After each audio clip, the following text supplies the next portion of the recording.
بلغ مقاصدنا واغفر لنا ما مضى يا واسع الكرم.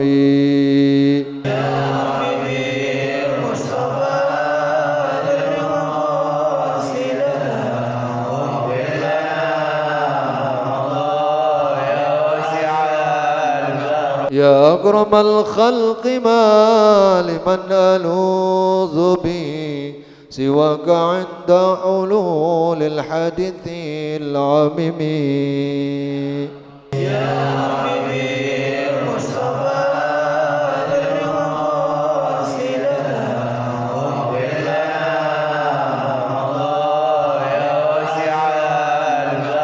ولن يضيق رسول الله جاهك بي إذا الكريم تجلى باسم منتقم. يا حبيبي المصطفى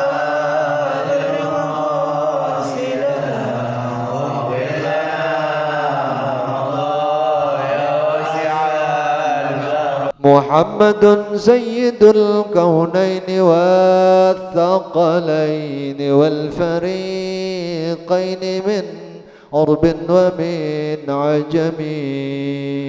يا حبيبي المصطفى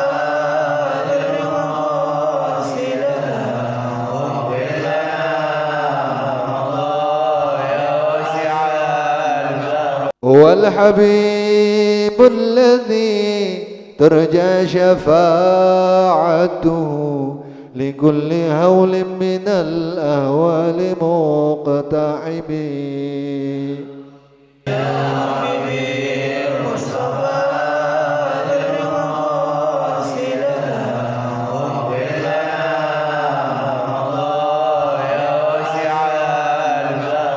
لعل رحمة ربي حين يقسمها تأتي على حسب العصيان والقسم. يا حبيبي المصطفى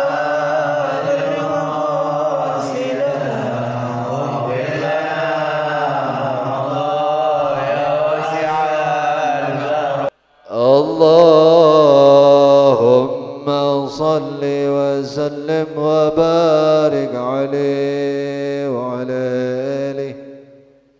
بسم الله الرحمن الرحيم. الحمد لله رب العالمين والصلاة والسلام على أشرف الأنبياء والمرسلين وعلى آله وأصحابه أجمعين وبسندنا المتصل المؤلف رحمه الله ودام النفع به وببركات علومه وبنا وبكم في الدارين آمين رضي الله عني وعنكم. والمقالة الرابعة عشرة روي أن رجلا من بني إسرائيل خرج إلى طلب العلم فبلغ ذلك نبيهم عليهم السلام فبعث إليه فاتاه عليه السلام فقال عليه السلام له أي لذلك الرجل يا فتى إني أعظك بثلاث خصال فيها علم الأولين والآخرين. صدق رسول الله صلى الله عليه وآله وسلم. حضرات الأساتذة الأجلاء والحاضرين والحاضرات الأحبة, mari sama-sama kita panjatkan puji dan syukur kehadirat Allah Subhanahu wa taala, Zat yang telah menganugerahkan dan melimpahkan begitu banyak karunia dan nikmatnya kepada kita semua, terutama karunia dan nikmatnya berupa iman dan Islam serta sihat dan afiat. Dan tentu saja berkat terpadunya beberapa nikmat tadi, maka dengan mudah, dengan ringan kita dapat melangkahkan kaki, mengayunkan tangan menuju tempat penuh mubarakah ini dalam rangka menunaikan tugas suci mingguan kita, yaitu talabul ilm. Salawat teriring salam tak lupa kita aturkan keharibaan junjungan kita Nabi besar Muhammad sallallahu alaihi wasallam, sesosok profil pemimpin yang telah berhasil mengevakuasi umat manusia dari alam yang penuh dengan kebodohan syarat dengan kejahilan menuju alam yang penuh ma'rifat dan irfan di sekarang ini. Hadirin, kajian kita malam ini kajian tasawuf. Kita sudah sampai pada al-maqalatur rabi'ata asyara, makalah ke-14. Ruwiya anna rajulan min bani Israel kharaja ila talabil ilm. Diriwayatkan bahwa seorang laki-laki dari Bani Israel kharaja ila talabil ilm, keluar untuk menuntut ilmu. Ngapain? Keluarnya ngapain? Untuk menuntut ilmu. Fabalagha dzalika nabiyahum alaihi salam, maka sampai berita itu atau dia sampai pada nabi mereka alaihi salam. Fabu'itha ilaihi fatah alaihi salam, maka diutus kepada laki-laki itu seorang pemuda. Fa'atahu, maka datang ia kepada Nabi tadi. Faqala alaihi salam, maka Nabi tadi berkata kepadanya, bersabda kepadanya, ailahu lidzalika rajul, kepada seorang laki-laki yang keluar dari rumahnya untuk menuntut ilmu. Apa katanya? Ya fata, inni u'idzuka bi thalathi khisalin fiha ilmul awwalin wal akhirin yakfika dzalik. Wahai anak muda, sesungguhnya aku nasihati engkau bithalati khisalin, dengan 3 perkara, di mana 3 perkara ini adalah ilmu orang-orang terdahulu dan ilmu bagi orang-orang di kemudian nanti. Yakfi kadzalika, dengan 3 ilmu tersebut cukup untukmu. Banyak apa sedikit? Cuma 3 doang. Banyak apa sedikit? Cuma meskipun sedikit, kalau diamalin cukup. Nih, kira-kira kita sanggup nggak mengamalkannya? Kira-kira kita sanggup nggak untuk ikut mengamalkan ilmu ini? Yakfi kadzalika, maka itu akan cukup bagimu. Yang pertama, khafillah fis sirri wal alaniyah, takutlah kepada Allah baik dalam keadaan tersembunyi atau dalam keadaan terang benderang. Jadi takut sama Allah itu di mana saja. Biar kita sendirian, kalau kata orang Jerman, biar kata dewek-dewek, takut kepada Allah harus tetap terjaga. Apalagi kalau banyak orang mah biasanya selain takut kepada Allah, tendensinya malu kepada orang lain. Kayak ketika kita mau bohong misalnya di hadapan banyak orang, itu kan mikir-mikir dulu. Siapa tahu kebohongan kita terbaca oleh orang lain. Kalau kebohongan kita terbaca oleh orang lain, malu. Maka saat itu kita menghindari berbohong. Tapi kalau menghindari berbohongnya bukan karena Allah, lebih pada takut pada orang lain, ini bukan karena Allah namanya. Yang diperintahkan adalah takut kepada Allah baik dalam keadaan tersembunyi atau dalam keadaan terbuka. Sendirian kek, banyak orang kek, takut kepada Allah. Ai fi halil khafa'i 'anil nas fi halil zuhur 'indahum. Yang dimaksud sir itu dalam keadaan tersembunyi dari manusia atau tidak terlihat ya, di sisi mereka. Ini yang pertama. Atau dalam keadaan terlihat oleh manusia. Jadi dilihat orang atau enggak dilihat orang, takut kepada Allah harus tetap terjaga. Ya.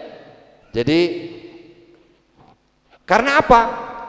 Karena pantauan Allah terhadap kita tidak akan pernah terputus.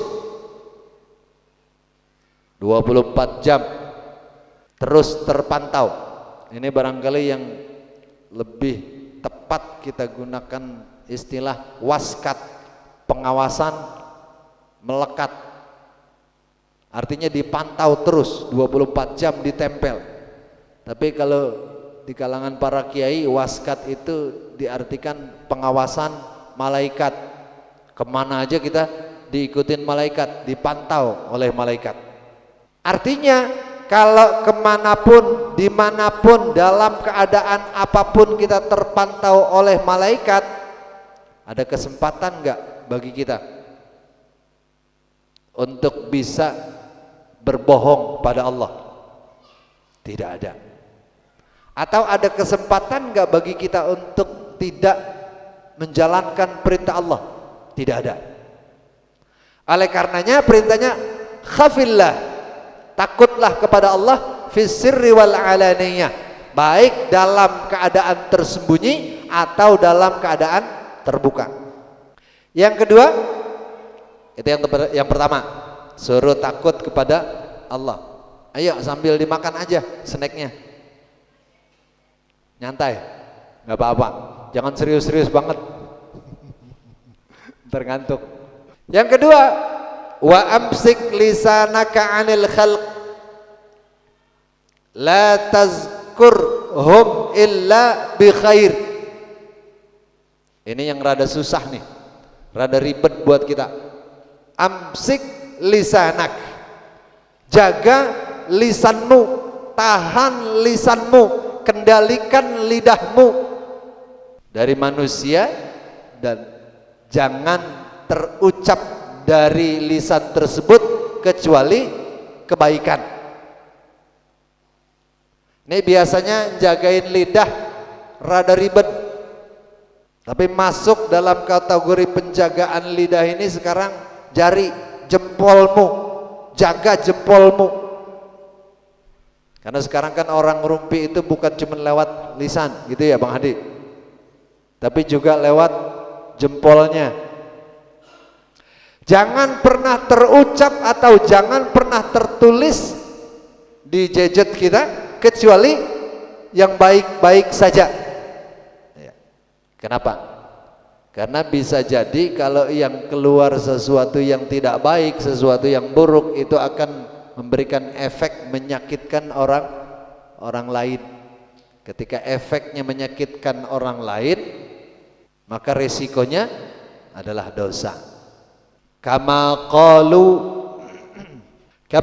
man gharbalan nas bikhaluh wanzur khubzak alladhi ta'kul hatta la takuna dhalikal khubz minal halal wa hina idzin ta'kul wa illa fala ta'kul famtana'a al-fata 'anil khuruj ila baladin akhar li talabil ilm. Tadi seorang pemuda mau keluar, rencananya mau menuntut ilmu, kemudian kabar kepergian dia menuntut ilmu itu sampai terdengar pada nabi mereka. Maka Nabi mengutus seseorang untuk mengundang pemuda itu datang kepada Nabi. Kemudian Nabi itu memberikan wasiat, memberikan nasihat 3 hal. Yang pertama tadi khafillah, takutlah kepada Allah dalam keadaan apapun. Yang kedua amsik lisanak, jaga lisanmu, jaga lidahmu. Ini yang kedua. Sedangkan yang ketiga wanzur khubzakal ladzi ta'kuluh hatta takuna dzalikal khubz minal halal. Yang ketiga perhatikan makananmu. Di sini disebut khubz. Khubz itu artinya roti. Kalau orang kita nggak makan roti, orang kita makannya apa? Nasi. Orang kita mau makan roti udah sepotong besar, kalau ditanya udah makan apa belum? Belum. Baru makan roti. Gitu ya, Cak. Biar kata banyak gede rotinya itu belum sah kalau belum kena nasi. Jadi kalau ditanya belum makan meskipun udah makan roti. Lihat makananmu. Alladzi ta'kuluh, yang kau makan. Alladzi ta'kuluhu hatta yakuna dzalikal khubz minal halal. Perhatikan makananmu, janganlah kau makan sampai ternyata makanan itu adalah bersumber dari penghasilan yang halal. Artinya apa? Selektif dalam memilih makanan yang halal-halal saja, baik halal secara hukmi maupun halal secara maknawi. Kan ada yang secara hukum halal tapi secara makna bisa haram, atau secara makna halal secara hukum bisa jadi haram. Makanannya halal, nasi misalnya, tapi didapat atau dibeli dari uang hasil mencuri, asalnya nasinya halal. Kalau belinya pakai uang hasil mencuri maka statusnya menjadi haram. Nasinya apa-apanya yang haram, prosesnya, karena diambil atau didapat dari sumber yang tidak halal atau dari asal yang tidak halal. Famtana al-fata 'anil khuruj ila baladin akhar li talabil ilm wa hina idzin ta'kuluh wa illa fala ta'kul. Kalau ternyata bersumber dari halal maka makanlah, kalau tidak maka jangan dimakan. Ada berapa udah? Ada 3. Yang pertama takut kepada Allah, yang kedua jaga lisan, yang ketiga perhatikan makanan. Takut kepada Allah, jaga lisan, perhatikan makanan. 3 hal ini kalau kita amalkan insya Allah akan mendatangkan keselamatan buat kita. Selamat di mana? Selamat di dunia, selamat di akhirat. Kalau kita takut kepada Allah, tentunya dalam melakukan segala aktivitas kita akan berpikir bahwa kita terpantau oleh Allah. Saat kita sadar kita dipantau oleh Allah, maka tentu yang kita lakukan adalah yang baik-baik saja. Sementara yang tidak baik menurut ajaran agama kita akan hindari. Yang kedua, mengendalikan lisan. Nih, lidah. Kan gampang banget kita komen sesuatu yang gak perlu. Kadang-kadang kita terlalu rajin. Saya sering contohkan, apalagi yang sering nongkrong di pinggir jalan, kalau ada orang lewat, suami istri boncengan naik motor misalnya, istrinya cantik banget, suaminya mohon maaf jelek banget misalnya, itu orang gak salah apa-apa padahal, tapi lewat di depan kita, apa kita bilang? Ya Allah itu orang.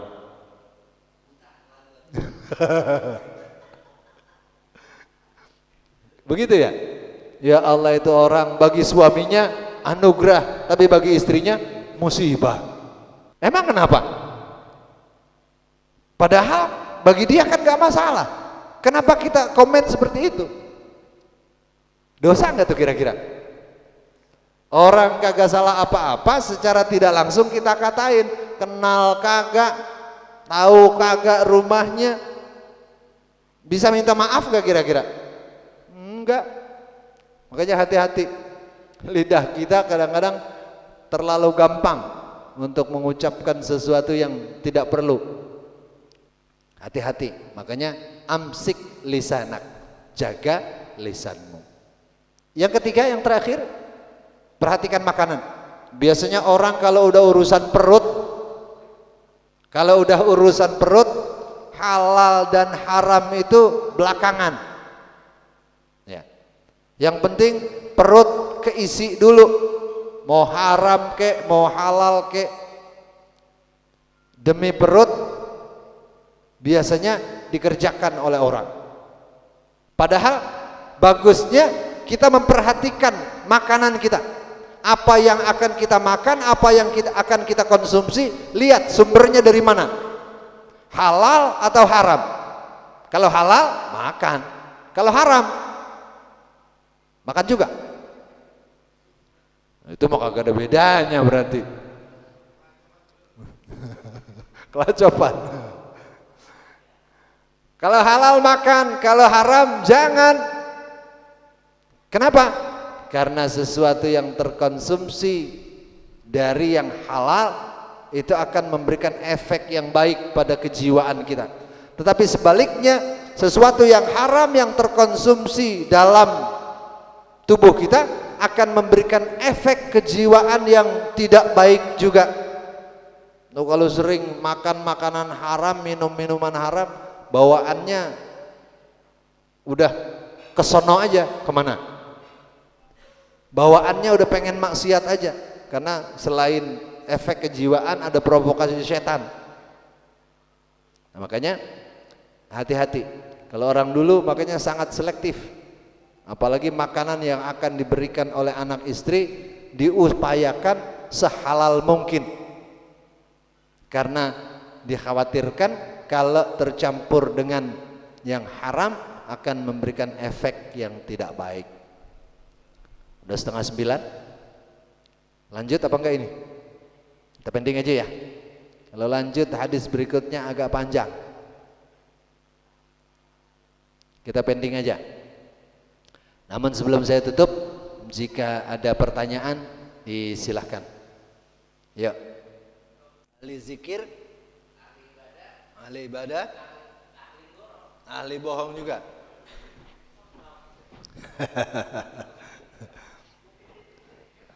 Jadi balance ya. Jadi seimbang, zikir juga, ibadah juga, bohong juga. Yang jadi pertanyaan apa?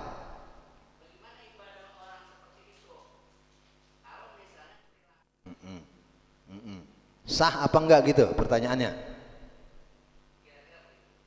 Kalau pertanyaannya ibadahnya sah apa enggak, kalau sholat misalnya, sah atau tidak, tergantung kecukupan syarat dan rukunnya. Kalau syarat dan rukunnya cukup, sholatnya sah. Sholatnya sah. Kenapa? Karena di situ nggak ada syarat, nggak boleh berbohong. Bentar, belum selesai. Kalau syarat dan rukunnya cukup, sholatnya sah. Cuman masalahnya berpahala apa enggak? Nah, kalau masalah berpahala atau enggak tergantung dia ikhlas atau tidak mengerjakannya. Kalau dia mengerjakannya ikhlas karena Allah, syarat rukunnya cukup, insya Allah sholatnya sah, ada pahalanya. Nah, bagaimana dengan bohongnya? Bohong urusan lain. Bohong sesuatu yang dilarang oleh Allah, berarti haram. Kalau dikerjakan jatuhnya dosa. Kalau dia sholat juga bohong juga, sholatnya bagaimana? Tetap sah, tetap berpahala. Cuma sholatnya tidak mencerminkan perubahan jiwanya. Makanya bertolak belakang dengan apa yang Allah firmankan dalam Al-Quran, inna salata tanha anil fahsya wal munkar, gitu. Sesungguhnya salat mencegah dari perbuatan keji dan munkar. Salat rajin, ibadah rajin, bohongnya rajin juga. Ini apanya yang salah? Ayat Al-Qur'annya yang salah atau dia yang tidak bisa mengaplikasikan sholat ke dalam aktivitas kehidupannya. Makanya ini sering saya bahas kan. Kata para ulama balaghah, ketika Allah menggunakan kalimat berita sebagai takbir dari salat, inna salata tanha 'anil fahsya'i wal munkar, sesungguhnya salat itu bisa mencegah perbuatan keji dan munkar. Itu menurut ulama balaghah namanya uslubul khabar ala muqtadal insya. Kalimatnya kalimat berita, tetapi di balik kalimat berita itu ada kalimat perintah. Kira-kira kalau ditakdirkan, takdirnya ij'alu salatakum nahiyatan 'anil fahsya'i wal munkar. Jadikanlah salatmu sebagai pencegah dari perbuatan keji dan pencegah dari perbuatan munkar. Artinya apa? Ketika kita salat berarti kan kita sedang berkomunikasi kepada Allah. Ketika kita berkomunikasi kepada Allah berarti kita sedang menjalin hubungan baik dengan Allah. Kalau kita sudah bersusah payah untuk mendirikan salat, menjalin komunikasi, membangun hubungan kepada Allah dengan salat kita, dan salat kita itu kan masih masuk dalam kategori ta'abbud gitu ya. Kalau kata para sufiyin, ibadah itu kan ada 3 level. Bagi orang awam kayak kita, ibadah kita masih disebut dengan ta'abbud. Artinya kalaupun salat kita masih ada unsur keterpaksaan. Kalaupun puasa kita masih ada unsur keterpaksaan. Kenapa? Takut. Takut apa? Karena ada warning, ada ancaman dari Allah. Kita diriin salat karena kalau nggak sholat dosa, kalau banyak dosa diceburin ke neraka kan gitu.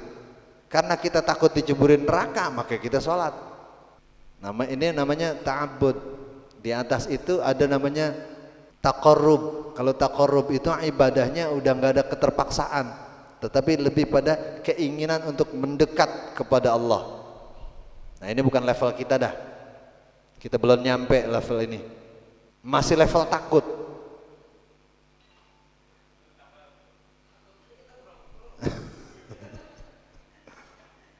Sama halnya di rumah juga kita masih berada dalam level takut. Ada orang yang takut banget sama bininya, mau bagi duit orang tuanya karena di bininya dehem kagak jadi. Ada nggak yang kayak gitu? Ini takut juga namanya. Yang kedua, taqarrub ini sudah memang mendekat, sudah tidak ada keterpaksaan. Yang ada di situ adalah karena keinginan mendekat kepada Allah. Level ketiga adalah tahakkuk. Tahakkuk itu karena ada rasa cinta. Dia beribadah karena rasa cinta. Orang kalau sudah didasari dengan cinta, modal dasarnya cinta, ada rasa berat nggak? Ada rasa terpaksa nggak? Sama dulu ketika waktu pacaran nyanyi bocah, hujan-hujan disuruh cari nasi goreng. Karena yang yang nyuruh pacar kebetulan lagi sedang demen-demennya, berangkat gak kira-kira itu Bang Bot? Apa alasannya? Motivasinya apa? Motivasinya karena cinta. Jangankan cuma sekedar hujan air, hujan batu sekalipun berangkat juga demi cintaku padamu kan gitu.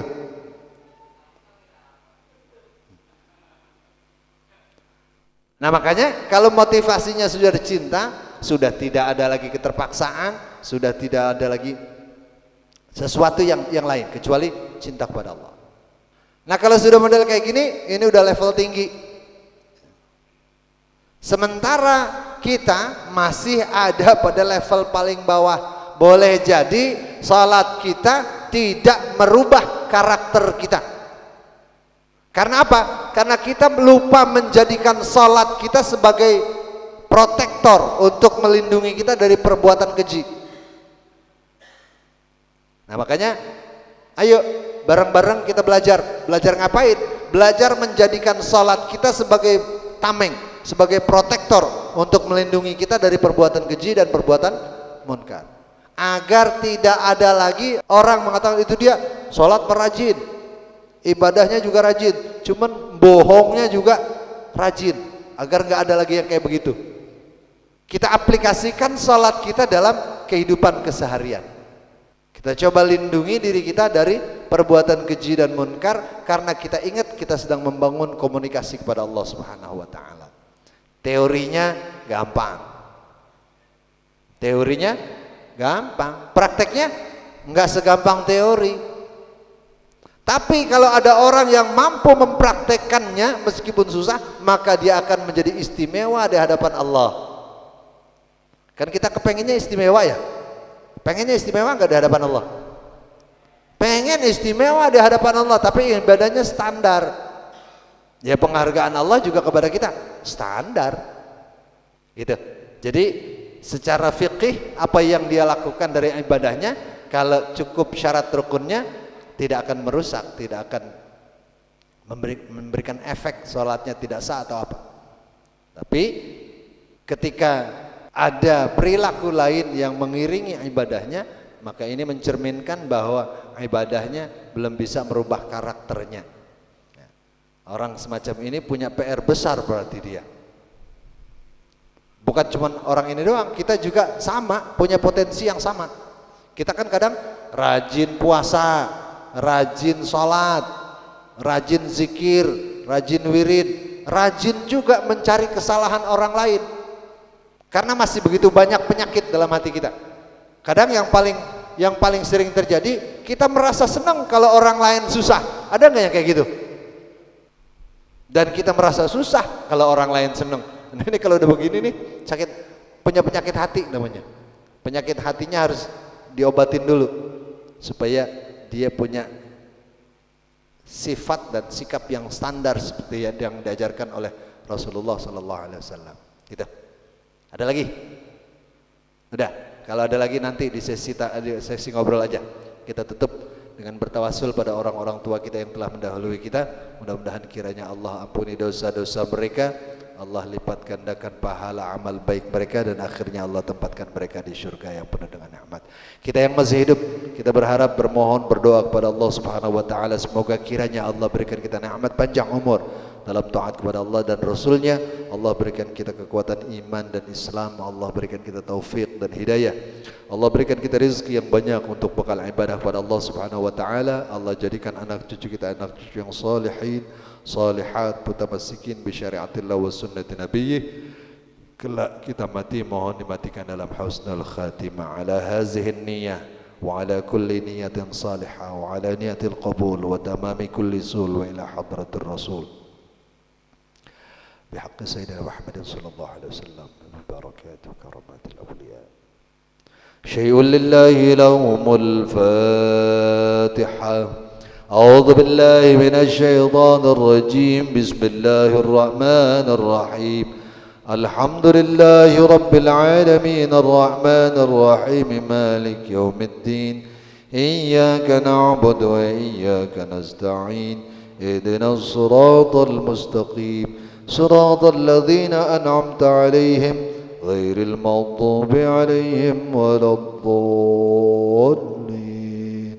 رب اغفر لنا ولوالدينا آمين يا أرحم الراحمين يا أرحم الراحمين يا أرحم الراحمين. فرج على المسلمين يا أرحم الراحمين يا أرحم الراحمين يا أرحم الراحمين. فرج على المسلمين يا ربنا يا كريم يا ربنا يا رحيم. أنت الجواد الحليم وأنت نعم المعين يا أرحم الراحمين يا أرحم الراحمين يا أرحم الراحمين. فرج على المسلمين. رب أدخلنا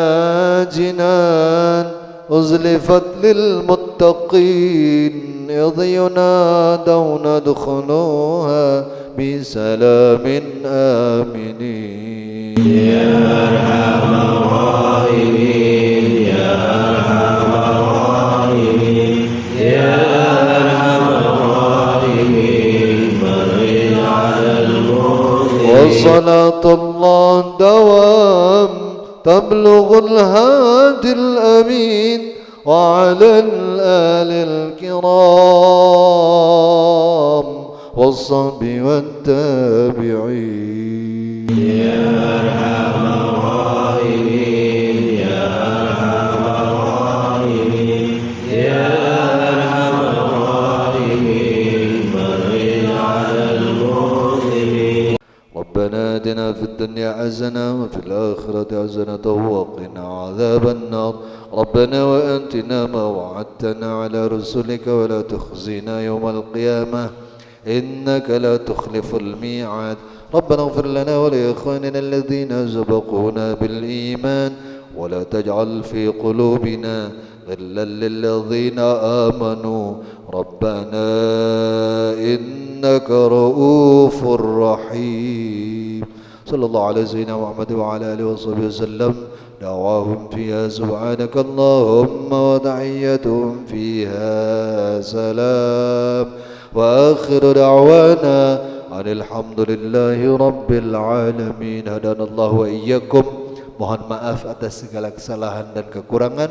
Wallahul muwaffiq ila aqwamit thoriq. Wassalamualaikum warahmatullahi wabarakatuh.